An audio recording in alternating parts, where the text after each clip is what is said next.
Hello दोस्तों, कैसे हैं आप। मैं रमेश आपका हार्दिक स्वागत करता हूं मेरे YouTube channel Ramesh math point पर। और आज हम बात करने वाले अपने इस लेक्चर में चक्रवर्ती ब्याज यानी कि कंपाउंड इंटरेस्ट। हमने पहले साधारण ब्याज अच्छे से पढ़ा है, बिल्कुल डिटेल से पढ़ा है। अब हम पढ़ने वाले हैं चक्रवर्ती ब्याज, तो बिल्कुल डिटेल से पढ़ेंगे।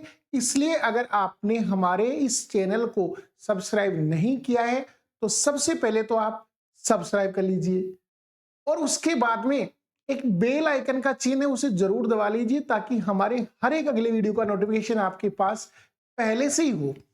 तो चलिए दोस्तों, आज के सेशन में और आपको लास्ट तक बने रहना है सवालों के लिए, क्योंकि हम बिल्कुल डिटेल से समझने वाले हैं इस चक्रवृद्धि ब्याज को कि क्या होता है चक्रवृद्धि ब्याज।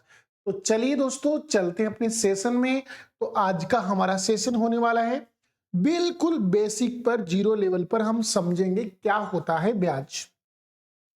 यहां पर मैं बात करूं कि कंपाउंड इंटरेस्ट क्या होता है, चक्रवृद्धि ब्याज क्या होता है आपका। ठीक है दोस्तों, कंपाउंड इंटरेस्ट,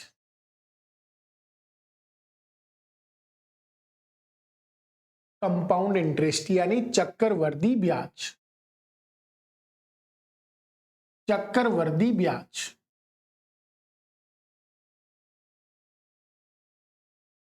चक्रवृद्धि ब्याज। दोस्तों, चक्रवृद्धि ब्याज को समझते ही होता क्या है। चक्रवृद्धि साधारण ब्याज में क्या होता था कि आप जो भी धन या जो भी ऋण आप उधार ले रहे हैं उसके ऊपर जो ब्याज लगता था वो ब्याज आपका सिंपल इंटरेस्ट साधारण ब्याज होता है, इसका ऐसा ही होता है।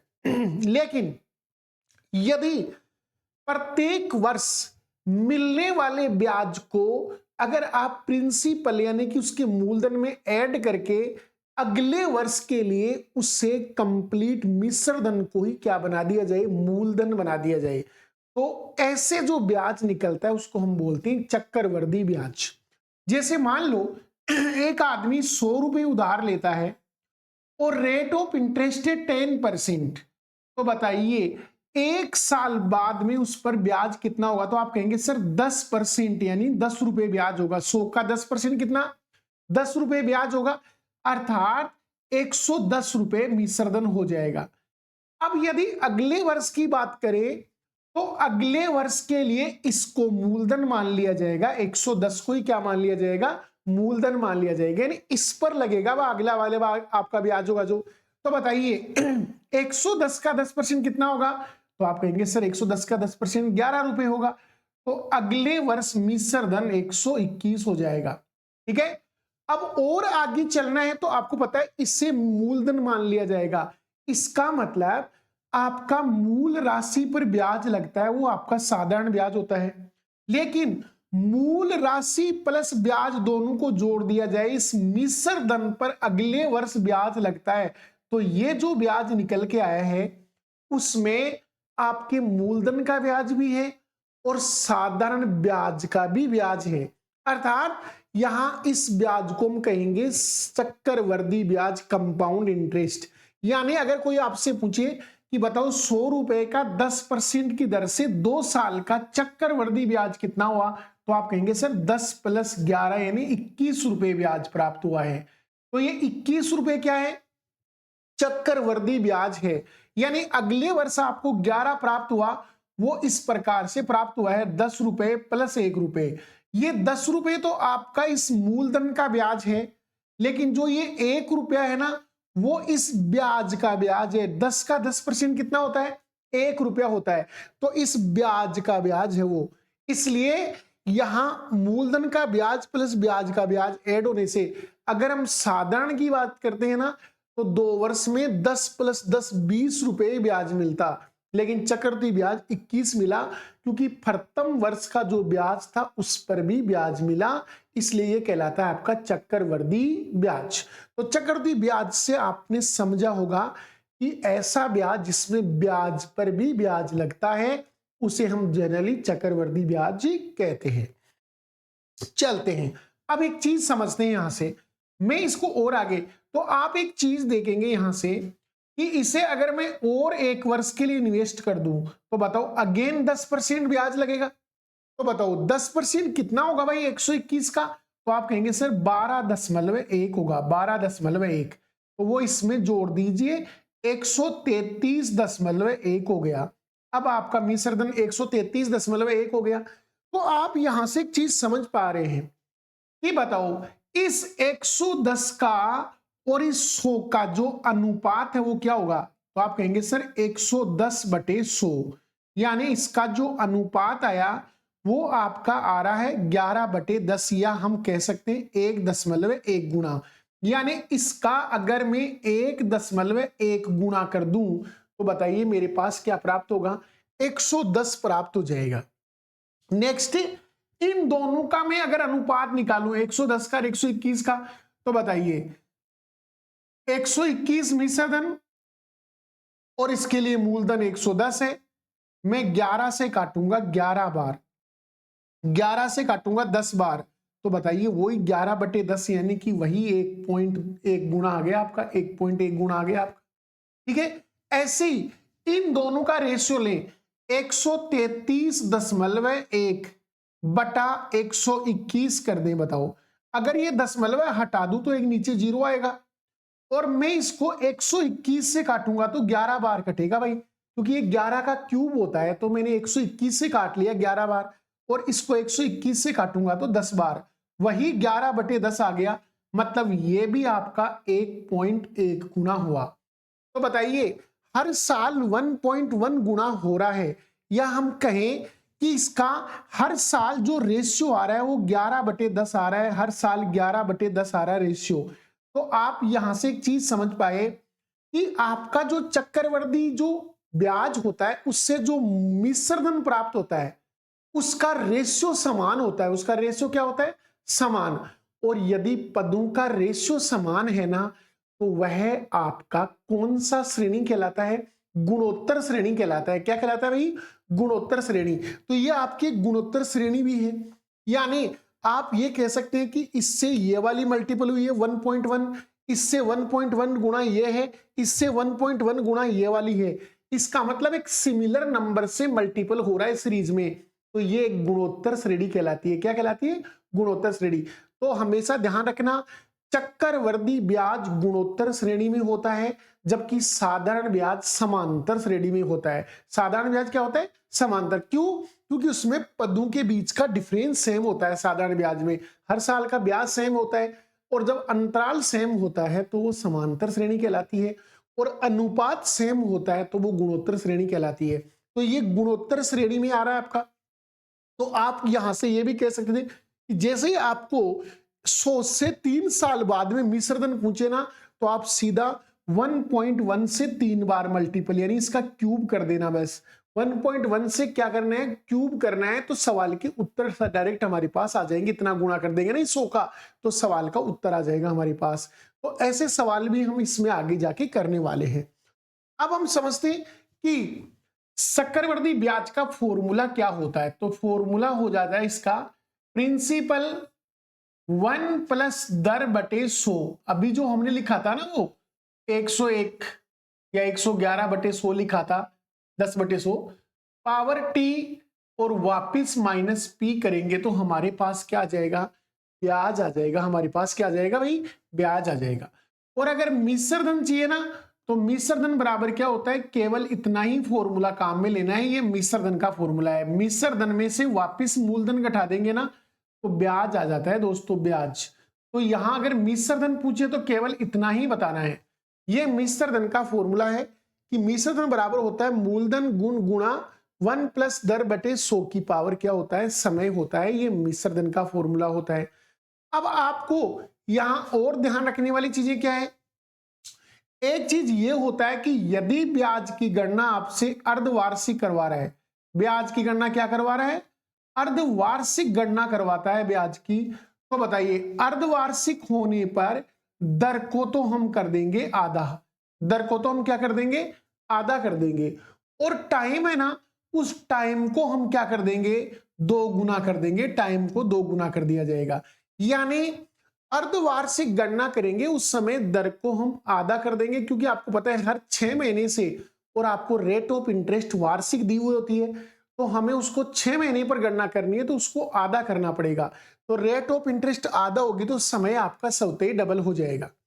और यदि आप गणना त्रैमासिक दे रखी है सवाल में, गणना कैसे करनी है आपको, हर 3 महीने से ब्याज की गणना होती है, मतलब 3 महीने से ब्याज निकाल के मूलधन में जोड़ दिया जाता है।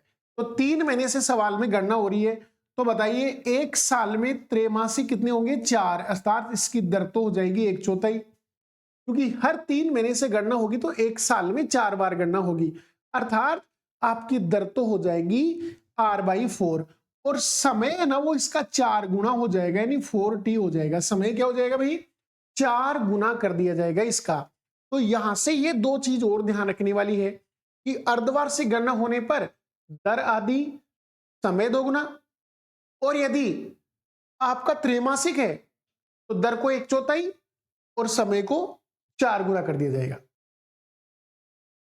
अब चलते हम आगे। अब हम बात करेंगे कि 2 वर्ष के सवाल, हम क्या है टाइप वाइज सवाल पढ़ेंगे यहां पर, कि हम 2 वर्ष वाले सवालों की बात करेंगे एक बार, कि 2 वर्ष के, फिर 3 वर्ष के सवाल देखेंगे, फिर 4 वर्ष के। जनरली एग्जाम में 2 और 3 वर्ष के सवाल आते हैं, 4 वर्ष के सवाल बहुत कम देके जाते हैं, लेकिन हम 4 वर्ष तक पढ़ेंगे। लेकिन हम हर टाइप के, हर जनरेशन के सवाल पढ़ेंगे। तो हम पहले 2 इयर्स की बात कर रहे हैं कि 2 वर्ष वाले सवालों को कैसे करना चाहिए। तो हम बात करें जब टाइम आपको 2 वर्ष दे रखा हो या 2 वर्ष से कम हो, मतलब 1 वर्ष और 2 वर्ष के मध्य का कोई टाइम हो, जैसे 1 वर्ष 3 माह का ब्याज पूछ ले, 1 वर्ष 4 माह का ब्याज पूछ ले, 1 वर्ष 6 माह का ब्याज पूछ ले, 1 वर्ष 73 दिन का ब्याज पूछ ले, या पूरे 2 वर्ष का ब्याज पूछ ले, तो उन सवालों को हम कैसे हल करेंगे वो देखते हैं दोस्तों। तो जैसे मैं एक फॉर एग्जाम्पल बता रहा हूं कि मान लिया मैंने एक फॉर एग्जाम्पल कि 5,000 रुपए की धनराशि है। कितनी धनराशि है भाई, 5,000 रुपए की धनराशि है, और इसे 10% की दर पर क्या किया जाता है, निवेश किया जाता है, या 10% की दर पर उधार दे दिया जाता है। तो 2 साल बाद में जो चक्रवृद्धि ब्याज होगा वो कितना होगा, यानी आपको CI निकालना है कि इसका 2 साल बाद में CI क्या होगा, 2 वर्ष बाद में CI क्या होगा। तो ये हमें निकालना है भाई, ये हमें निकालना है। तो क्या करेंगे अपन, हम इसको बाई फॉर्मूला भी कर सकते हैं, अभी जो फॉर्मूला बताया वहां से कर सकते हैं, लेकिन हमें सवाल फॉर्मूले से नहीं करना है, क्योंकि कंपटीशन एग्जाम में समय बहुत कम होता है, समय को ध्यान में रखते हुए सवाल करने होते हैं। तो हमें क्या करना होता है, इसे शॉर्ट एंड स्वीट करना है। हम इस सवाल को परसेंटेज के और सिंपल इंटरेस्ट के माध्यम से करेंगे। हमें सिंपल इंटरेस्ट, मतलब सिंपल इंटरेस्ट का मतलब क्या होता है, सीधा सीधा उसका परसेंटेज निकालना। तो परसेंटेज अगर हम इससे से आता है ना, तो हम ब्याज निकाल लेंगे आराम से चक्रवर्ती। तो मैं कहता हूं हमें 2 वर्ष का ब्याज बताना है, तो ऐसे लिख दीजिए, पहला वर्ष और दूसरा वर्ष, 2 वर्ष अलग अलग लिख लेंगे अपन। तो बताइए इस क्वांटिटी का 10% कितना होगा, और आप जानते हैं 10% का मतलब होता है 1/10, 1/10 होता है। तो बताइए 10 से ये कट गया 500 रुपए, यानी प्रथम ईयर का ब्याज हो जाएगा 500। तो ये कंप्लीटली आपका SI तो अगले साल भी 500 ही होगा। हम बात सिंपल इंटरेस्ट की कर रहे हैं, बोलो 5,000 का 10% कितना हुआ, 500, तो अगले साल भी आपका 500 ही होगा। ये तो सिंपल इंटरेस्ट हो गया, आपका साधारण ब्याज हो गया कि वो हर साल सेम ही होता है, क्योंकि मूलधन का ही होता है वो। अब चक्रवृद्धि ब्याज में क्या होता है, जो पहले साल ब्याज लगा, जो पहले साल का ब्याज है ना, इसके ऊपर भी ब्याज लगेगा, तो हमें इसका भी 10% निकालना होगा। तो मुझे बताइए 500 का 10% क्या होगा, तो 10% का मतलब वही 1/10। तो बताइए 10 से ये कैंसिल हो गया, 50 रुपए ब्याज होगा अगले साल। इस 500 पर भी अगले साल हमें 50 रुपए ब्याज और मिलेगा, क्योंकि ब्याज का भी ब्याज लगता है चक्रवृद्धि ब्याज में। तो बताइए 500 + 500 1000 तो हो गया साधारण ब्याज, और उसमें ये 50 रुपए और जोड़ दें जो कि ब्याज का ब्याज है, तो ये कंप्लीट आपका CI बन जाएगा। यानी CI कितना आया यहां पर, तो आप कहेंगे सर 1050 आया है। CI कितना आया, 1050। और इसका SI कितना था, तो आप कहेंगे सर SI में कोई ब्याज का ब्याज नहीं लगता है, यानी सिंपल 500 + 500 कितना था, 1000 था। तो ये 1000 इसका SI था और 1050 का क्या आ गया, CI आ गया। तो ये तरीका एक जबरदस्त तरीका है, इससे कई सवाल हल होंगे। जैसे यही सवाल आपसे पूछा कि 5000 का 10% से 2 वर्ष का CI बताओ, तो आपका 1050 आ गया। आपसे 2 वर्ष का नहीं पूछ के ऐसे पूछ ले केवल दूसरे वर्ष का CI बताओ, दूसरे वर्ष का CI बताओ भाई, तो बताओ केवल दूसरे वर्ष का CI कितना है, तो आप कहेंगे सर 550 रुपए होगा। 500 प्लस 50 कितने होंगे, 550 रुपए होगा। आपसे यह भी पूछ सकता है कि बताओ CI का और SI का डिफरेंस क्या होगा, तो आप क्या कर सकते हैं, आपको पता है ये पहली जो लाइन होती है ना आपकी, ये क्या होती है, SI होती है। अगर हम इस टोटल जो कि CI है, टोटल क्या है, CI, इस CI में से इस SI को हटा दें तो क्या आएगा, CI और SI का अंतर ही आएगा ना। तो बताइए सवाल का अंतर कितना हुआ, 50 का, यानी इन दोनों के बीच में अंतर कितने का है, 50 का। जो ब्याज का ब्याज होता है ना, वही सवाल में क्या होता है, अंतर होता है CI और SI का। तो यहां से तो आप अंतर बता सकते हो, 2 वर्ष का ब्याज बता सकते हो, केवल दूसरे वर्ष का ब्याज बता सकते हो, और क्या बता सकते हैं, आपसे ये पूछ ले कि भाई आपको केवल 1.5 वर्ष का ब्याज बताना है, एक सही 1/2 वर्ष का ब्याज बताना है, 1.5 वर्ष का, तो आप क्या कहेंगे कि सर पहले वर्ष का ब्याज तो 500 रुपए है, पहले वर्ष का ब्याज तो कितना है, 500 रुपए है, और अगले वर्ष का कंप्लीट ब्याज तो 550 है, लेकिन हमें 550 नहीं चाहिए, हमें केवल आधे वर्ष का ही चाहिए। ये पूरे वर्ष का है 550, तो आधे वर्ष का निकालेंगे 275, तो ये 275 इसमें ऐड कर देंगे, सवाल का उत्तर 775 आ जाएगा। कितने साल का, 1.5 साल का ब्याज आ जाएगा आपके पास 775, यानी 1 वर्ष और 6 माह का ब्याज हमने ऐड कर दिया है। आपसे इसी सवाल में ऐसे पूछ लिया था कि बताओ आप 1 वर्ष और 73 दिन का ब्याज बताओ, 1 वर्ष और 73 दिन का ब्याज बताइए भाई ये कितना होगा। तो आप कहते हैं सर हमें 1 वर्ष का तो कंप्लीट लेना है, पहले वर्ष का तो कंप्लीट लेना है 500, तो पहले वर्ष का तो 500 आ गया आपका ब्याज, लेकिन नेक्स्ट ईयर में केवल 73 दिन का ही ब्याज चाहिए अपने को। तो मैं कहूंगा ये जो नेक्स्ट ईयर है ये 550 रुपए ब्याज दे रहा है आपको, ये 550 रुपए ब्याज कितने दिन में मिलेगा आपको, तो आप कहेंगे सर ये ब्याज टोटल 365 दिन में मिलेगा आपको, क्योंकि 1 वर्ष का मतलब होता है दिनों में 365, माह में 12 माह है, ठीक है ना, माह में 12 माह होता है, वर्ष में 1 वर्ष होता है, और दिनों में वही वर्ष आपका 365 दिन होता है। लेकिन 365 का भाग लगाते ही ये 1 दिन का ब्याज आ जाएगा आपका, और इसे मल्टीपल 73 से कर देंगे तो ये 73 दिन का आ जाएगा। और आप जानते हैं 73 का भाग पूरा पूरा 5 बार जाता है, इसलिए जब भी आपको 73 दिन का ब्याज चाहिए ना, 1 वर्ष और 73 दिन का, तो इस सेकंड वर्ष में केवल 5 का भाग लगा दीजिए आप। जैसे आपके पास 550 है, तो आप 550 में 5 का भाग लगा देंगे ना, तो सीधा 110 73 दिन का ब्याज ही आएगा आपका। 73 दिन का ब्याज कितना आएगा, 110। क्यों, 73 से 365 5 बार कटता है, तो 5 का भाग लगाते ही आपका 73 दिन का ब्याज निकल के आएगा 110। तो बताओ 1 वर्ष 73 दिन का ब्याज कितना हुआ, तो आप कहेंगे सर 610 रुपए हो गया, 1 वर्ष और 73 दिन का ब्याज हो गया। तो यहां से हम हर प्रकार का सवाल देख सकते हैं, ये बेस्ट तरीका है हमारा सवाल को हल करने का, ठीक है ना। बाकी सवाल इसके अलावा भी हम कर सकते हैं, कैसे कैसे कर सकते हैं वो समझिए। आपने यहां एक चीज और देखी कि ये जो 500 है, यानी ये जो आपका सिंपल इंटरेस्ट है वो दोनों साल लगा, लेकिन ब्याज का ब्याज केवल 1 बार ही लगा।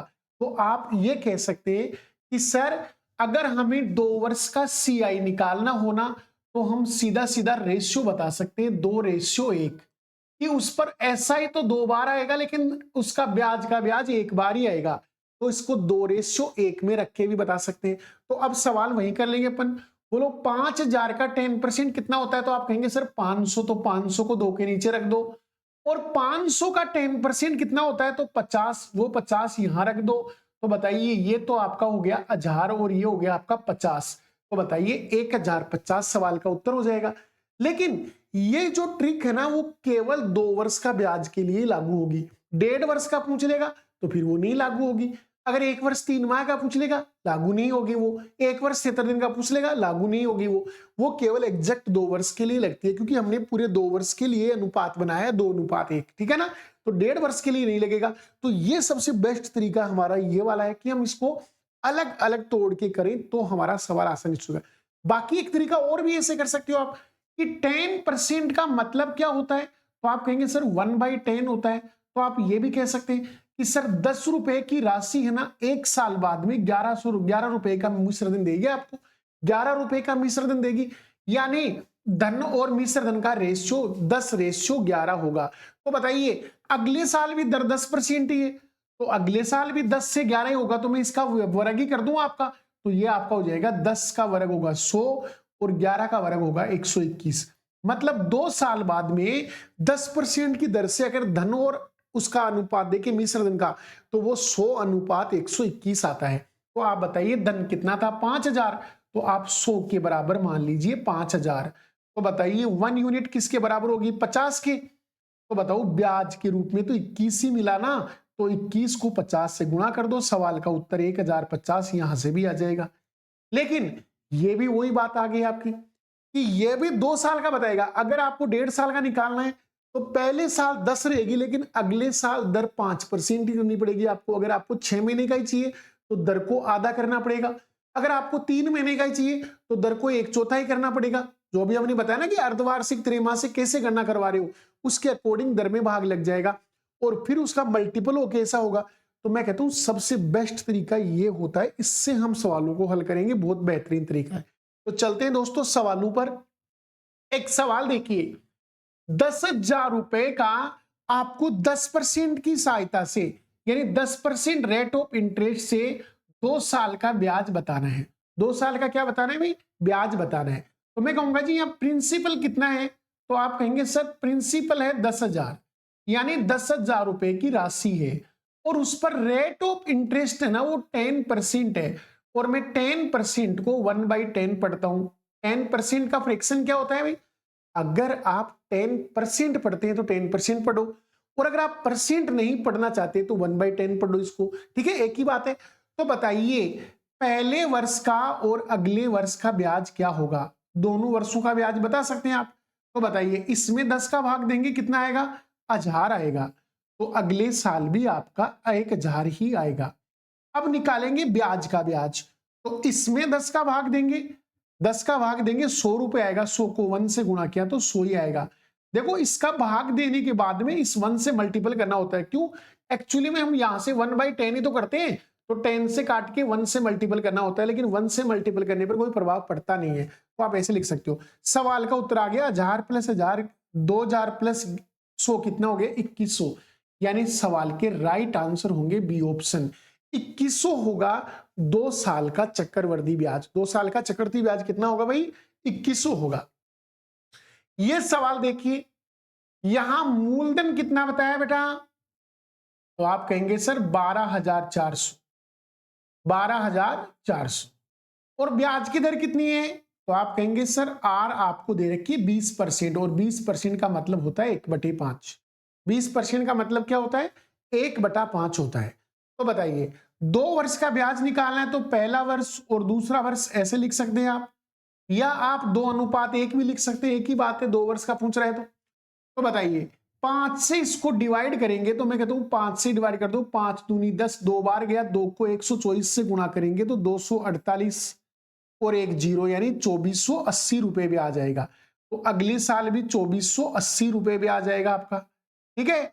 और अब इस 2480 को हम क्या करेंगे, ब्याज निकालेंगे, तो इसको भी 5 से डिवाइड करेंगे, तो 5 का भाग देंगे, तो 5 दूनी 10, 2 बार कटेगा, 2 से गुणा करेंगे तो 496 रुपए आएगा, 496 रुपए भी आ जाएगा आपका, ठीक है। तो ये सारा मिला के टोटल ब्याज कितना हुआ, तो आप कहेंगे कि पूरे 2 वर्ष का ब्याज बताना है, तो बताओ 2400 + 2400 4800, 4800 + 160 4960 हो गया, 49 में 4 जोड़ेंगे तो 5360 हो गया, 5360 में ये जोड़ देंगे तो 5454 रुपए आ रहे हैं भाई यहां से। बिल्कुल भाई, इसके ऑप्शन गलत दे रखे हैं, शायद इसके ऑप्शन गलत दे रखे हैं भाई इस सवाल के। यहां पर सवाल का जो आंसर है ना वो थोड़ा अलग आना चाहिए था। शायद यहाँ एक जीरो अलग लगा रखा है, एक ये जीरो है ना, मैं हटा देता हूं एक बार इसका, यहां से जीरो हटा देते हैं और यहां सवाल को थोड़ा सा चेंज कर लो आप, ठीक है ना। सवाल में आपको 2 वर्ष का नहीं निकालना है, आपको सवाल में 2 वर्ष का ब्याज नहीं निकालना आपको, इसमें आपको केवल और केवल किसका निकालना है, दूसरे वर्ष का ब्याज निकालना है, दूसरे वर्ष का, ठीक है ना। और आप दूसरे वर्ष का निकाल के देख लो, सवाल का उत्तर आ जाएगा। इन दोनों को ऐड कर लीजिए, कितना आएगा, तो 2400 प्लस 400 2800 और 80 प्लस 96 को जोड़ेंगे अपन तो 176 यानी 2976 सवाल का उत्तर आएगा, 2976। सवाल ऐसा है ये कि यहां दूसरे वर्ष का ही चक्रवृद्धि ब्याज पूछ रहा है, तो केवल दूसरे वर्ष का ब्याज बताना है। तो 2480 को और 496 को जोड़ लीजिए, सवाल का उत्तर आ जाएगा आपका, ठीक है ना। तो यहां पर सवाल का उत्तर कितना आ गया भाई, ये 2976 रुपए सवाल का आंसर आएगा, राइट आंसर। अगले सवाल पे चलते हैं अपन। अगला सवाल है 8000 का 12.5% की दर से 2 वर्ष का चक्रवृद्धि ब्याज पूछा जा रहा है दोस्तों। तो बड़ा ही सुंदर प्रश्न है, इतना आसान प्रश्न है। हम देखो एक बार बेसिक बता रहे हैं आपको, बिल्कुल जीरो लेवल से सवाल करवा रहे हैं, बिल्कुल जीरो लेवल से, ठीक है ना। यहां देखो प्रिंसिपल अमाउंट कितना है, तो आप कहेंगे सर 8000 रुपए है। प्रिंसिपल अमाउंट कितना है भाई दोस्तों, 8000 है। और रेट ऑफ इंटरेस्ट कितनी है दोस्तों, तो आप कहेंगे सर 12.5, और सर 12.5 की जगह आप 1/8 ही लिख लो, ऐसा आप बोलेंगे। आप ऐसा बोलेंगे कि सर आप 12.5 मत लिखो, यहां 1/8 ही रख लो, ठीक है। तो बताइए, आप फर्स्ट ईयर का और सेकेंड ईयर का अलग अलग ब्याज निकाल लेते हैं। तो सबसे पहले हम सिंपल इंटरेस्ट निकालते हैं, मतलब मूलधन का ब्याज निकालते हैं। तो मूलधन में 8 का भाग लगाओ, तो बताओ 8000 में 8 का भाग, तो आप कहेंगे सर 1000 बार चला गया। अगली बार भी 1000 आया। अब आप कहेंगे सर ब्याज का ब्याज और निकालेंगे, तो 1000 में 8 का भाग लगाओ भाई आप, तो आप कहेंगे सर 125 रुपए ब्याज आएगा, ब्याज का ब्याज 125 रुपए। अगर आप 1000 में 8 का भाग लगाएंगे 125 रुपए आएगा आपके पास। तो आपको 2 साल का पूछा है, इसका मतलब टोटल ऐड कर दीजिए, ये तो 2 साल का हो गया साधारण ब्याज, प्लस ये वाला और ऐड कर दीजिए, तो चक्रवृद्धि ब्याज बन जाएगा आपका। तो 1000 प्लस 1000 2000, 2000 में 125 जोड़ेंगे, सवाल का उत्तर आएगा 2125। 2125 सवाल के राइट आंसर होंगे दोस्तों। आशा करता हूं कि आपको अच्छे से समझ आ रहा होगा, क्योंकि ये बिल्कुल जीरो लेवल से क्लास है। उन बच्चों के लिए क्लास है ये ज्यादा कि जो बच्चे बिगिनर्स हैं, अभी कंपटीशन के क्षेत्र में बिल्कुल नए छात्र हैं, उन क्लास को उनको ध्यान में रखते हुए क्लास बनाई जा रही है आज की। चलिए अगला सवाल देखते हैं। हमको निकालना 5120 का फिर 12.5% रेट ऑफ इंटरेस्ट से 1.5 वर्ष का ब्याज बता रहे हैं। अब की बार ब्याज आपको 1 वर्ष और 6 माह का ही बताना है, यानी 1.5 वर्ष का ही ब्याज बताना है मेरे दोस्तों। तो समझो एक बार, यहां प्रिंसिपल अमाउंट कितना है, तो आप कहेंगे सर 5120 रुपए प्रिंसिपल अमाउंट है, यहां पर 5120 रुपए।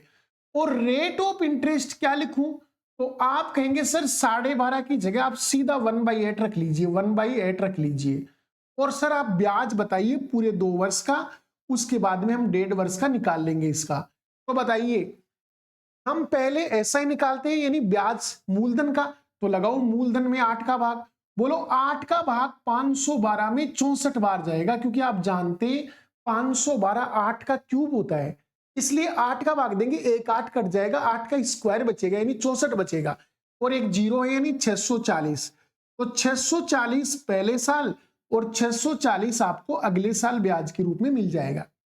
अब ये क्या कहते हैं, ब्याज का ब्याज और निकालते हैं। तो बताओ, इसको अगर आप 8 से डिवाइड करोगे तो 64 में 8 का भाग 8 बार जाएगा, और एक जीरो है, तो बताओ 80 आ गया क्या, तो आप कहेंगे बिल्कुल सर 80 आ गया। तो ये आपका हो गया है 2 वर्षों का चक्रवृद्धि ब्याज टोटल। लेकिन आपको 1.5 वर्ष का ही निकालना है। आपको कितने का निकालना है, 1.5 वर्ष का ब्याज ही निकालना है दोस्तों। तो देखिए समझिए सवाल को, 1.5 वर्ष का निकालना है, तो मुझे बताओ, ये तो आप कंप्लीट काउंट करेंगे, मतलब 640 तो कंप्लीट आएगा ही आएगा आपके सवाल में ब्याज, प्लस यहां से आपको 6 माह का ही लेना है, पूरे 12 महीने का नहीं लेना है।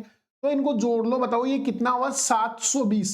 720 पूरे 12 महीने का है, 6 महीने का चाहिए तो आधा कर दो, तो 360 रुपए, यानी 360 रुपए ब्याज आएगा। तो बताइए टोटल ब्याज कितना हुआ 1 वर्ष और 6 माह का? 1000 रुपए। बी ऑप्शन राइट आंसर होंगे, बी ऑप्शन राइट आंसर होंगे। यानी इसका पहले वर्ष का ब्याज 640 और अगले ईयर्स का ब्याज है 720, लेकिन आपको 1.5 वर्ष का ही चाहिए, मतलब 1 वर्ष प्लस आधा वर्ष, तो यहां से आधा ही चाहिए अपने को। तो 720 का आधा कितना होता है? 360 प्लस 640 पहले साल का, दोनों को जोड़ लो, 1.5 वर्ष का ब्याज कितना आया? 1000। तो सवाल बिल्कुल आसान था, मुश्किल सवाल बिल्कुल भी नहीं है। आज हम इस पे सवाल देख भी नहीं रहे हैं, बिल्कुल धीरे धीरे हम सीढ़ी सीढ़ी चढ़ेंगे, अपन आराम से चलेंगे, अपन इजी से हाई की तरफ जा रहे हैं। तो ये सवाल देखिए, अब सवाल में आपको क्या दे रखा है? प्रिंसिपल 15,000 दे रखा है। प्रिंसिपल कितना दे रखा है? 15,000। और रेट ऑफ इंटरेस्ट कितनी दे रखी है? तो आप कहेंगे सर 20% दे रखी है, लेकिन सर आप 1/5 रख लीजिए। 20% की जगह क्या रख लीजिए? 1/5 रख लीजिए सर, परसेंटेज आप का फ्रैक्शन रख लीजिए। और सर 1 वर्ष और 5 माह का ब्याज बताना है आपको, तो बिल्कुल भाई बता देंगे। आप कहेंगे सर बिल्कुल बता देंगे, हमें अच्छे से समझ में आ रहा है, अब हम बता देंगे, आराम से निकाल लेंगे इसको। कैसे निकालोगे बच्चों? तो आप कहेंगे सर हम इसको 2 वर्षों में डिवाइड करेंगे, 2 अलग अलग वर्षों में डिवाइड करेंगे, और पहले हम निकालेंगे इसका सिंपल इंटरेस्ट, मतलब 5 का भाग लगाएंगे मूलधन में। तो 5 से 15 कटेगा 3 बार, यानी 3,000 रुपए 1 साल का मिस आपका ब्याज होगा साधारण। तो अगले साल भी साधारण ब्याज 3,000 ही होगा। और बताइए अब ब्याज का ब्याज, तो इसका ब्याज निकालेंगे, तो बताओ 3,000 में 5 का भाग लगाएंगे, 6 बार जाएगा, 2 बिंदु, यानी 600 आएगा आपका। यानी अगले साल ब्याज का ब्याज, तो 3,000 में 5 का भाग लगाएंगे, कितनी बार आएगा भाई? 600 आएगा। बोलो पहले साल का ब्याज तो आपको कंप्लीट चाहिए भाई, पहले साल का ब्याज तो आपको कंप्लीटली चाहिए, ये तो कंप्लीट चाहिए आपको। लेकिन यहां से आपको 5 माह का ब्याज ही पूछ रहा है।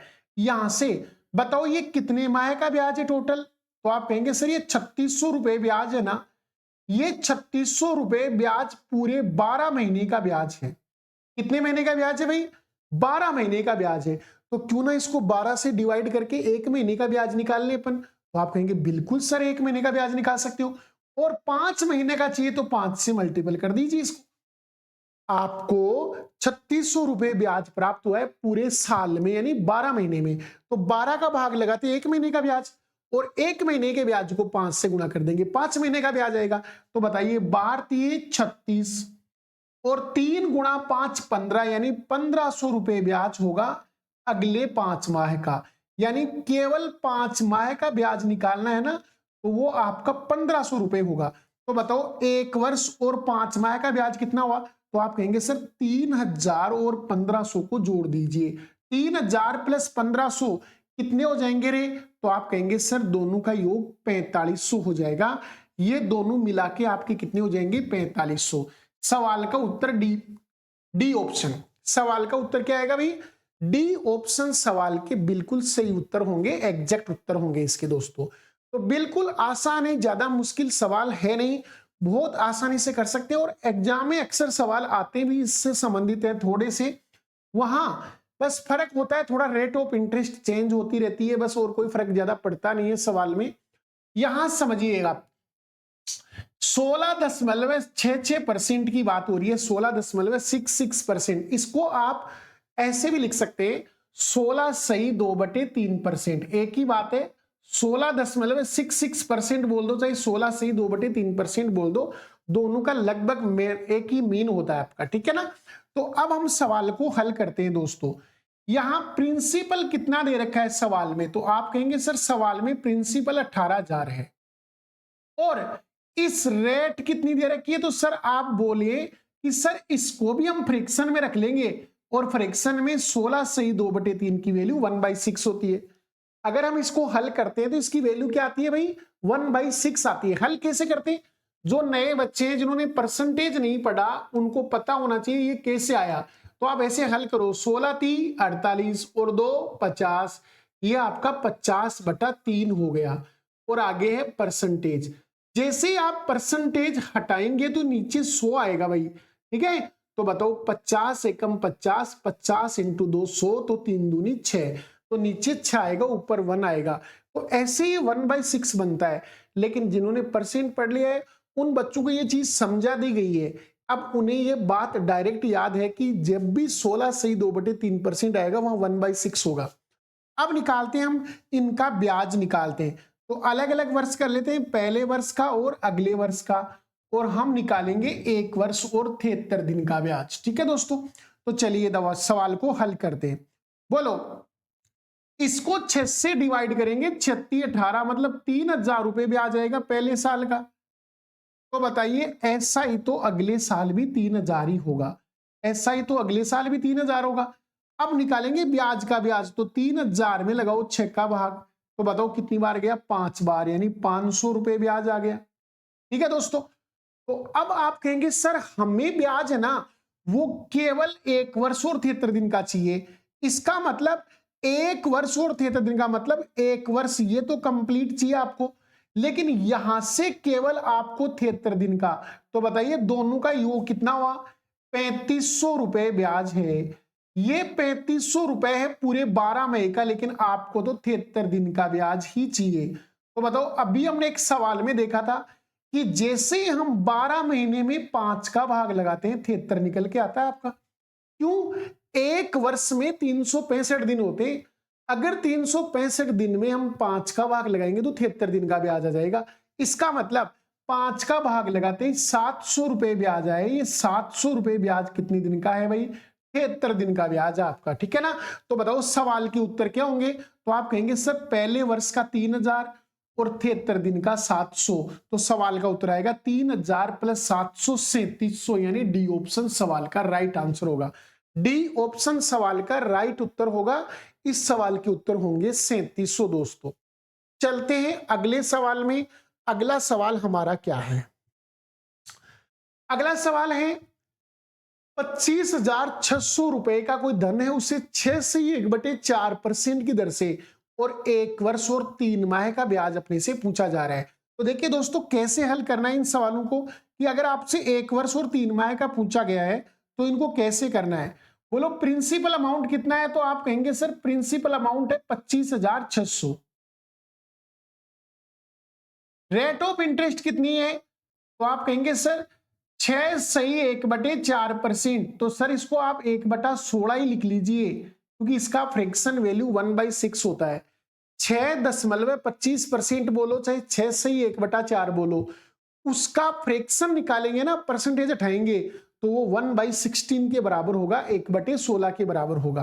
तो निकालिए इसका 2 वर्ष का अलग अलग ब्याज, और फिर जितना चाहिएगा उतना रख लेंगे अपन। ठीक है, तो बताओ 16 से डिवाइड करेंगे इसको, 16 से डिवाइड करेंगे इस नंबर को, तो 16 का भाग 256 में 16 बार ही चला गया, और 16 के आगे 2 बिंदु लगाओ, तो पहले साल का ब्याज आ गया 1600 रुपए। तो अगले साल का एसआई भी 1600 रुपए ही होगा आपका। ठीक है, अब आपको यहां से समझना है कि इसका ब्याज और निकालेंगे, तो बताओ 1600 में 16 को भाग देंगे तो कितने आएंगे, 100 रुपए। तो बताओ नेक्स्ट ईयर का ब्याज 1700 रुपए है आपके पास। आपको चाहिए 1 वर्ष और 3 महीने का ब्याज चाहिए, 1 वर्ष 3 महीने का ब्याज चाहिए, तो ये तो आपको कंप्लीट चाहिए भाई, लेकिन यहां से केवल 3 माह का ब्याज ही चाहिए आपको। तो बताओ 1600 प्लस 1 1700, ये 1700 रुपए कितने दिन का, कितने महीने का ब्याज है, तो आप कहेंगे सर ये पूरे 12 महीने का ब्याज है। 1 वर्ष का ब्याज होने का मतलब 12 महीने का, आपको 3 महीने का ही चाहिए, तो 4 से डिवाइड कर देंगे इसको। अगर 12 महीने में 4 का भाग लगा देंगे तो बताओ 3 महीने का ब्याज आ जाएगा ना, तो आप कहेंगे बिल्कुल आ जाएगा सर, 12 में 4 का भाग देंगे 3 महीने आएगा। तो बताओ 4 का भाग लगाया, 25 चौक 100, 25 बार काट दिया 2 बिंदु को, और 25 गुणा 17 करते हैं तो 425 रुपए ब्याज आता है। तो बताइए पहले वर्ष का ब्याज तो कितना है 1600, और अगले 3 महीने का ब्याज है 425, यानी इन दोनों को जोड़ लो, 1600 को और 425 को जोड़ लो, 1 वर्ष और 3 महीने का ब्याज आएगा। सवाल का उत्तर आएगा 2025। सवाल का उत्तर सी ऑप्शन राइट आंसर होगा। 1600 में 425 ऐड कर दो, सवाल का उत्तर आएगा 2025। मेरे प्यारे बच्चों, मुझे आशा है कि आपको बहुत अच्छे से समझ आ रहा होगा। अगर आपको बहुत अच्छे से समझ में आ रहा है तो एक बार कमेंट करके हाँ जरूर बोल दीजिए, यस जरूर बोल दीजिए। ठीक है दोस्तों, और मेरे वीडियो को यार ज्यादा से ज्यादा शेयर कर दो अपने दोस्तों में।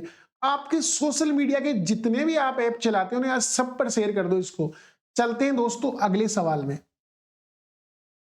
25,000 का 8% की दर से एक वर्ष का चक्रवृद्धि ब्याज कितना होगा? देखो, एक ही वर्ष का ब्याज पूछा है।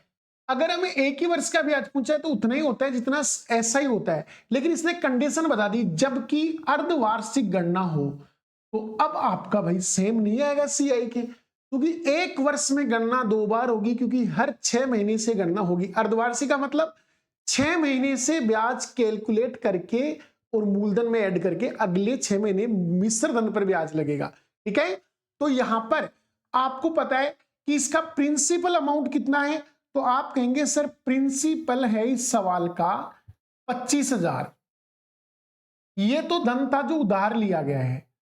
और रेट ऑफ इंटरेस्ट कितनी है, तो आप कहेंगे सर रेट ऑफ इंटरेस्ट 8 है, लेकिन मैं कहूंगा इसको 2 से डिवाइड कर दो, 4% कर लो, क्योंकि हमारा जो गणना है ना वो अर्धवार्षिक हो रही है, तो अर्धवार्षिक होने पर दर को आधा कर देते हैं। तो बताओ 8 के स्थान पर 4 हो जाएगा, और 4% का फ्रैक्शन 1/25 होता है। 4% का फ्रैक्शन क्या होता है? 1/25। तो निकाल लीजिए अब अलग अलग ब्याज। पहले साल का ब्याज और अगले साल का ब्याज निकालते हैं। वैसे 2 साल हो गया आपका टाइम, मतलब कहने का मतलब वहां पहले 6 महीने का ब्याज और अगले 6 महीने का ब्याज, क्योंकि गणना छठे महीने हो रही है ना, इसका मतलब प्रथम 6 माह का और अगले 6 माह का। लेकिन अर्धवार्षिक, ये पहला अर्धवार्षिक है और ये दूसरा अर्धवार्षिक है, तो ये ब्याज तो 1 साल का आएगा, लेकिन 2 की तरह निकलेगा। क्यों? क्योंकि दर आधी हो जाती है तो समय डबल हो जाता है, तो 1 का डबल कितना हो गया? 2। ठीक है ना, तो यहां से 25 का भाग दीजिए बेटा यहां पर, तो बताओ कितना आया?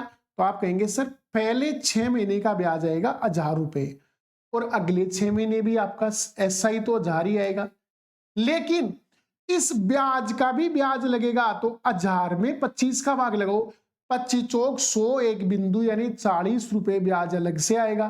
ठीक है ना, अगले 6 महीने में 40 रुपए अलग से लगेगा। तो बताओ 1000 प्लस 1000, 2000 प्लस 40, यानी सवाल का उत्तर आएगा 2040, डी ऑप्शन। सवाल का उत्तर क्या होगा जी? डी ऑप्शन होगा। यहां देखो दर 8% थी, उसको 4 बना दिया क्योंकि अर्धवार्षिक गणना है। ऐसा करते ही आपका समय डबल हो जाएगा 1 से 2, तो हमने 2 अलग अलग वर्ष के लिए सवाल कर दिया। इसके 25 का डिवाइड किया, 1000 आया तो अगले साल भी 1000, और 1000 में 25 का भाग देंगे, 40 बार गया, तो सवाल का उत्तर आ गया 2040। अगला सवाल देखिए, फिर से वही सवाल आ गया, ऐसा ही रिपीट सवाल हो गया आपका। सवाल क्या है आपका कि 6400 रुपए की राशि है, 25% की दर है और 1 वर्ष का ब्याज पूछा है, लेकिन गणना वही अर्धवार्षिक करवा रहा है। गणना फिर से अर्धवार्षिक हो रही है, तो बताओ दर आधी हो जाएगी, तो आप कहेंगे सर 25% नहीं होगी, 12.5% होगी। धन आपका 6400 है, धन आपका 6400 है, और रेट ऑफ इंटरेस्ट आपसे पूछे तो आप कह देना सर 1/8 होगी, 1/8। कैसे? 25% का आधा 12.5% होता है भाई, अर्धवार्षिक में आधी हो जाती है, और 12.5 का फ्रैक्शन 1/8 होता है। तो निकाल लीजिए। अब समय डबल हो चुका है, 1 से 2 हो जाएगा आपका, तो पहला और सेकेंड ईयर की बात हो रही है, दोनों की अलग अलग। ये पहला 6 माह का है, पहला अर्धवार्षिक है, ये दूसरा अर्धवार्षिक है। ठीक है ना, 8 का भाग लगाओ भाई इसके अंदर, तो आप 8 का भाग लगाएंगे, इसको यहां से काटेंगे, 8 बार कटेगा यानी 800, यानी पहले अर्धवार्षिक ब्याज होगा 800, अगले अर्धवर्ष का ब्याज होगा 800।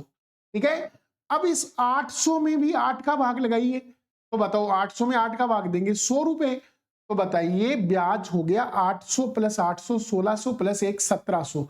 सवाल का उत्तर आएगा ए ऑप्शन, यानी इसका 1 वर्ष का चक्रवृद्धि ब्याज कितना होगा? 1700 रुपए सवाल का राइट आंसर होगा दोस्तों। तो बड़े बेहतरीन सवाल है, हम कॉन्सेप्ट के साथ पढ़ रहे हैं, हमें समझ में आना चाहिए। फिर अगर ये समझ में आ गया तो 3 साल वाला भी समझ में आएगा, 3 साल वाले में ऐसा 3 बार कर देंगे अपन। ठीक है, और सवाल आसानी से होता चला जाएगा। देखिए आगे, 40,000 का 12% की दर से 6 माह का। बताओ यहां प्रिंसिपल अमाउंट कितना है? तो आप कहेंगे सर यहां प्रिंसिपल है ना वो 40,000 दे रखा है। कितना दे रखा है भाई? 40,000। और रेट ऑफ इंटरेस्ट 12 है, लेकिन देखो गणना त्रैमासिक करेंगे तो 12 का हम 1/4 कर देंगे, तो बताओ 3% ही आएगा हमारे पास, क्योंकि 12 में 4 का भाग लगाएंगे। हमने शुरू में पढ़ा था कि जब भी हम त्रैमासिक गणना करेंगे दर को 1/4 कर देंगे, समय को 4 गुना कर देंगे। तो बताओ दर 3% हो गई। अब इसका फ्रैक्शन थोड़ा सा मुश्किल 3/100 ही होगा, तो उससे बेटर होगा कि आप 3 ही निकाल लो, पहला और दूसरा। अब यहां 2 त्रैमासिक हो गए आपके, ठीक है। 6 महीने में 2 बार होंगे ना, प्रथम त्रैमासिक और अगला त्रैमासिक, 6 मासिक हो गए। या आप जानते हैं कि समय को 4 गुना करते हैं तो 6 चौक 24, 24 माह का मतलब 2 वर्ष, यानी 2 वर्ष वाला सवाल है ये आपका, ठीक है ना, 2 वर्ष की तरह बिहेव करेगा। तो निकाल लीजिए इसका 3% निकालिए आप। तो बताओ परसेंटेज से 2 जीरो कैंसिल हो जाएंगे, 400 गुना 3 कितना आएगा भाई? 1200। तो ये 1200 रुपए भी आ जाएगा, तो अगले साल भी 1200 रुपए भी आ जाएगा, ठीक है। और अब हम इस 1200 का 3% निकालेंगे, तो परसेंटेज से फिर 2 जीरो कम और 12 गुना 3 करेंगे तो 36 रुपए भी आ जाएगा।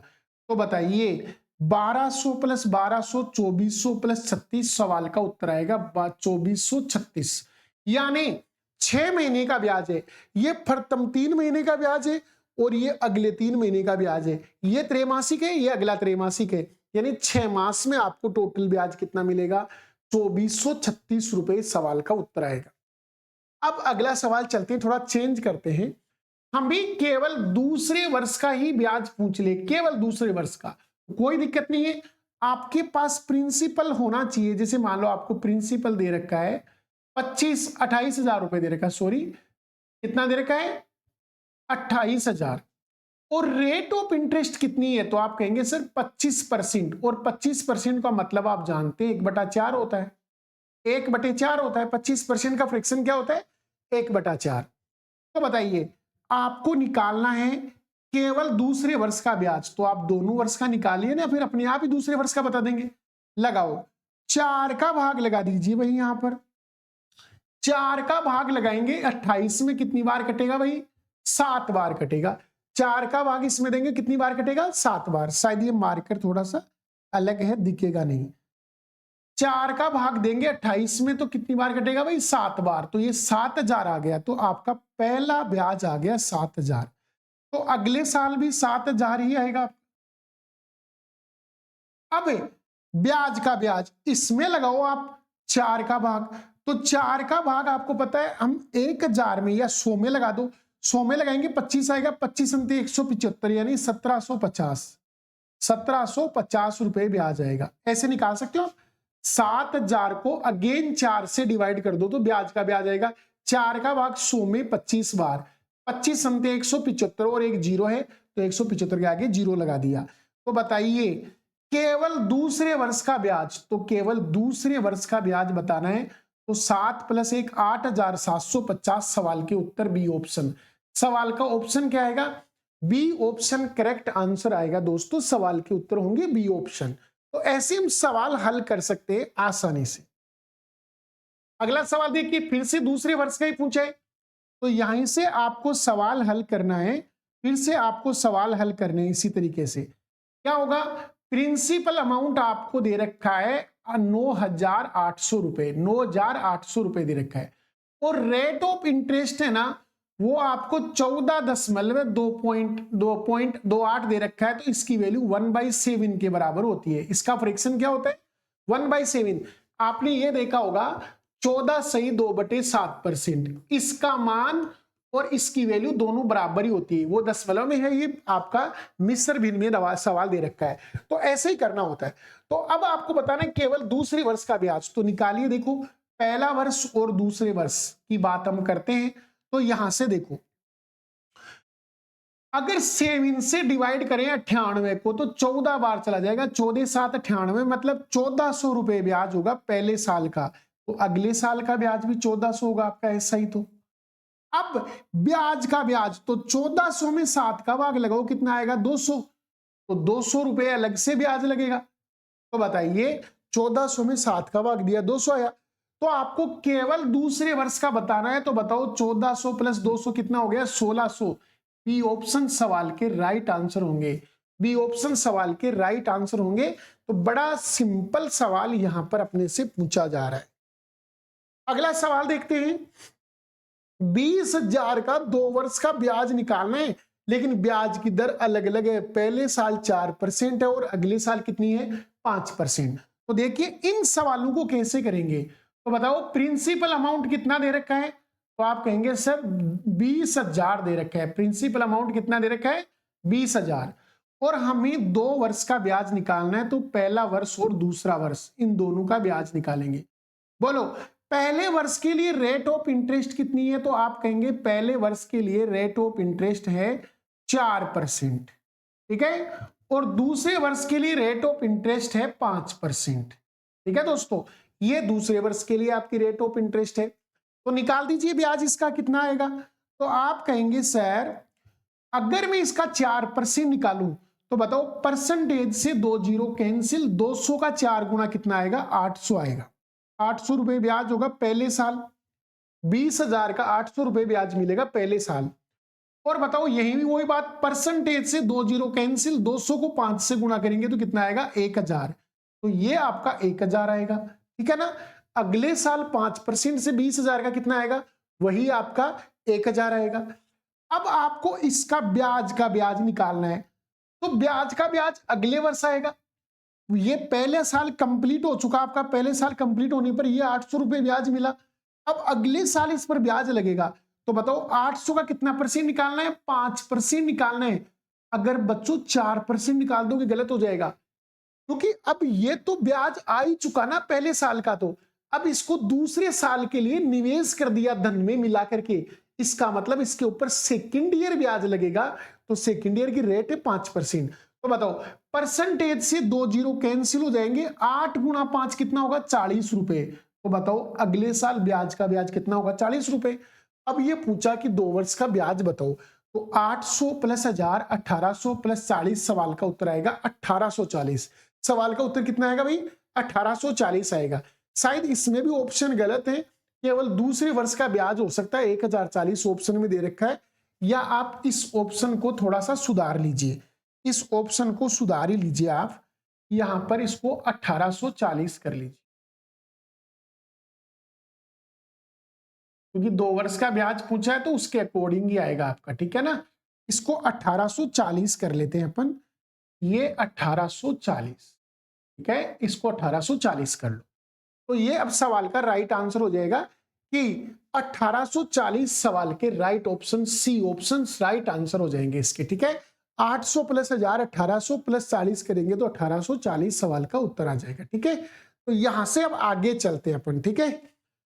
यहां देखो ऑप्शन 1032 भी दे रखा है, लेकिन वो 4% से निकलता है, ऐसा नहीं करना है, गलत मत कर देना। अगला सवाल फिर इसी से रिलेटेड आ गया, 16,000 का 2 वर्ष का चक्रवर्ती ब्याज बताओ, जबकि ब्याज की दर क्या है, पहले वर्ष 5 और अगले वर्ष 8 है। चलिए सवाल को खत्म करते हैं, इसको यहां समझते हैं सवाल को। आपको मूलधन दे रखा है 16,000 का, और आपको 2 साल का ब्याज पूछा है, तो अलग अलग हम 2 साल का ब्याज निकालेंगे। पहले साल रेट ऑफ इंटरेस्ट 5% है और अगले साल रेट ऑफ इंटरेस्ट 8% है। तो बताइए ब्याज कितना होगा। तो आप कहेंगे सर परसेंटेज से 2 जीरो कैंसिल, 160 को 5 से गुणा करो तो 16 5 80 यानी 800 रुपए ब्याज आया, ठीक है। यहां भी परसेंटेज से 2 जीरो खत्म, और 160 को 8 से करेंगे तो 16 इंटू 8 128 यानी 1280 रुपए ब्याज आएगा।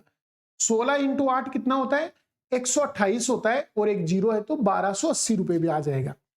अब ब्याज का ब्याज तो 800 का ब्याज निकालने, नेक्स्ट ईयर तो 8 से गुणा करना पड़ेगा, परसेंटेज से 2 जीरो कैंसिल, 8 गुणा 8 कितना आएगा 64 रुपए ब्याज आएगा। तो बताइए टोटल 2 साल का ब्याज, तो 800 प्लस 1280 प्लस 64 आपका जुड़ाएगा आपका। तो 800 प्लस 1200 2080 हो गया, 2080 में 64 जोड़ेंगे तो 2144। सवाल का उत्तर आएगा ए ऑप्शन। 2144 सवाल के राइट आंसर होंगे दोस्तों। तो ऐसे सवालों को करना है आपको। देखो हम अलग अलग टाइप से सवाल कर रहे हैं और हमने केवल 2 वर्ष से संबंधित सवाल देख रहे हैं, अपन 2 वर्ष से संबंधित सवाल देख रहे हैं। यहां प्रिंसिपल अमाउंट कितना है बताओ, तो आप कहेंगे सर प्रिंसिपल है 1,20,000, 1,20,000 रुपए इसका प्रिंसिपल अमाउंट है। और 2 वर्ष का निकालना है। पहले साल ब्याज की दर कितनी है 12% और अगले साल जो ब्याज की दर है वो कितनी है 15%। तो निकालते हैं हम दोस्तों इसको, ब्याज निकालते हैं, कैसे आएगा बोलो। परसेंटेज से 2 जीरो कैंसिल हो गए, 12 गुणा 12 कितना होगा 144 होगा। 12 गुणा 12 कितना होगा भाई 144 होगा। और 2 जीरो बच रहे हैं तो 2 जीरो लगा दीजिए 14,400। वही बात यहां परसेंटेज से 2 जीरो कैंसिल, 12 इंटू 15 होता है 180 और 2 जीरो बच रहे हैं तो 2 जीरो बता दो 18,000। तो ये 18,000 हो गया आपका, ये 14,400 है ये आपका। अब निकालेंगे हम ब्याज का भी ब्याज, तो बताओ इसका निकालेंगे हम। तो अगली ईयर दर क्या रहेगी 15%। तो बताओ परसेंट से 2 जीरो कैंसिल, 144 को 15 से गुणा करना है आपको। 144 को किससे गुणा करना है 15 से। तो 15 चौक 60 आएगा, 6 बचेंगे। 15 गुणा 14 210, 210 में 6 जोड़ दो 216, यानी 2160 रुपए अलग से ब्याज आएगा आपका। तो बताओ पूरे 2 वर्ष का ब्याज क्या हो जाएगा। तो आप कहेंगे सर 14,400 में 18 जोड़ दो, तो 18 और 14 हो गया 32,400। 32,400 में 2160 और जोड़ दो तो 34,560। सवाल का उत्तर आएगा बी ऑप्शन, 34,560 रुपए ब्याज होगा अपने कितने वर्ष का 2 वर्ष का। अलग अलग रेट पर 12 और 15% की रेट पर इसका आंसर निकल के आ जाएगा ऐसे। अब आपको यही 2 वर्ष वाले में अंतर भी तो पूछ सकता है। जैसे इस सवाल में ये पूछता कि बताओ 2 वर्ष में CISI का अंतर कितना है, तो आप ये कहते हैं कि सर 2160 रुपए का डिफरेंस आएगा। यानी CI और SI में अंतर क्यों, इसका ऐसा CI तो है ये कंप्लीट और SI केवल ये जो ग्रीन वाला दिख रहा है ना ये वाला 18 प्लस 14,400 यानी 32,400, ये इसका CI है, वो SI है और ये कंप्लीट उसका क्या है CI। तो CI में से अगर ये हटा देंगे तो हमारे पास कौन आ जाएगा, केवल अंतर आ जाएगा। तो यहां से आप अंतर निकाल लेंगे। तो अगला सवाल अंतर का ही आ रहा है सवाल। आपको जो मूलधन दे रखा है वो है आपके पास 6,000 रुपए मूलधन दे रखा है और रेट ऑफ इंटरेस्ट 20% है दोस्तों। रेट ऑफ इंटरेस्ट कितनी है 20% है। 2 वर्ष के चक्रवृद्धि ब्याज और साधारण ब्याज का अंतर बताना है। तो मैं इसको 2 तरीके से कर सकता हूं, ठीक है ना। पहला तरीका आपका यही जो नेचुरल आप लेके चल रहे हैं, ऐसे फर्स्ट ईयर और सेकेंड ईयर का ब्याज निकाल के आप बता रहे हैं तो वहां से बता सकते हैं। बोलो 20% का मतलब होता है 1/5। तो लगाओ 5 का भाग 60 में लगाएंगे 12 बार जाएगा, तो बताओ 1,200 रुपए ब्याज आए पहली साल का। तो अगली साल का ब्याज भी कितना होगा 1,200 ही होगा। अब निकालेंगे हम ब्याज का ब्याज। तो बताओ 1,200 में भाग लगा दिए हम 5 का, तो बताओ 1,200 में 5 का भाग लगाएंगे तो 120 में 5 का भाग लगाएंगे 24 बार जाएगा और एक जीरो। तो यही तो अंतर है, यही सवाल का उत्तर आएगा। जो ब्याज का ब्याज होता है वही क्या होता है अंतर होता है। तो सवाल का उत्तर आएगा 240 रुपए। अब आप इसको डायरेक्ट कर सकते थे। आपके पास मूलधन 6,000 रुपए है और आप जानते हैं कि पहली बार 1/5 करेंगे तो वहां से SI आएगा और अगली बार आप उस SI का 1/5 करोगे तो आपके पास ब्याज का अंतर आ जाएगा, ठीक है ना। यानी पहली बार 1/5 किया तो 1,200 आया और 1,200 का 1/5 करते ही कितना आ गया आपके पास 240। तो क्यों ना ये 20% 2 बार निकाल दिया जाए मूलधन का, तो सीधा ही उत्तर आ जाएगा। तो 25 का भाग लगा दो, 25 चौक 100 और 6 चौक 24 और एक बिंदु 240 सवाल का उत्तर आएगा। तो option number A will be correct answer. तो यहां से भी बता सकते हो, बाकी आप सीधा डायरेक्ट बता दो 1/5 2 बार करना आपको। तो एक सवाल ऐसा ही है, इस सवाल का आंसर देखना। यहां पर बताओ मूलधन कितना है, तो आप कहेंगे सर 28,800 है। 28,800 इंटू में यहीं से कर दूं 8.33% का फ्रैक्शन क्या होता है, तो आप कहेंगे सर 1/12 होता है, 1/12 होता है। 8.33% का फ्रैक्शन वैल्यू क्या होता है, 1/12 होता है, क्योंकि इसी को है ना हम 8.33 को 8 से 1/3% पढ़ते हैं और इसको हल करते हैं तो 1/12 आता है, 1/12 आता है दोस्तों। तो आप पहले मूलधन का 1/12 करेंगे तो पहले वर्ष का ऐसा ही आ जाएगा और पहले वर्ष के एसआई का अगेन 1/12 करेंगे तो आपका अंतर आ जाएगा। तो बताओ 12 गुणा 12 कितना होता है, 144। 144 का भाग 288 में 2 बार, सवाल का उत्तर आ गया 200। सवाल का उत्तर कितना आ गया दोस्तों, 200। सवाल का राइट ऑप्शन सी आएगा। तो ऐसे सवाल हम कर सकते हैं 2 वर्ष से रिलेटेड। अभी हम इस क्लास में इतनी ही बात करेंगे। मैं चाहता हूं कि आप एक बार इन चीजों को रिवाइज करें, इन चीजों को आप बार बार इन क्वेश्चनों को आप क्या करें, स्क्रीनशॉट लेके इन्हें घर पे दोबारा रिवाइज करें, प्रैक्टिस करें इनके ऊपर और एक बार आप सीखिए। फिर हम और चलते हैं आगे। इसमें अगली क्लास में बात करेंगे जब आपको मूलधन ना दिया जाएगा, आपको केवल रेट ऑफ इंटरेस्ट और साथ में आपको सीआई दे सकता है, केवल दूसरे वर्ष का सीआई दे सकता है। हो सकता है सीआई और एसआई का अंतर दे दे और आपसे मूलधन पूछ ले, और हो सकता है कि आपको मूलधन और सीआईएसआई देके, सीआईएसआई का अंतर वगैरह देके आपसे रेट ऑफ इंटरेस्ट पूछ ले, तो वो भी हम कैलकुलेट कर सकते हैं दोस्तों। तो उसके लिए हम कल की क्लास में बात करेंगे। आज के लिए इतना ही। जय हिंद, जय भारत। आशा करता हूं आपको वीडियो अच्छे से पसंद आया होगा, तो इसे लाइक, शेयर और सब्सक्राइब जरूर कर देना मेरे चैनल को दोस्तों।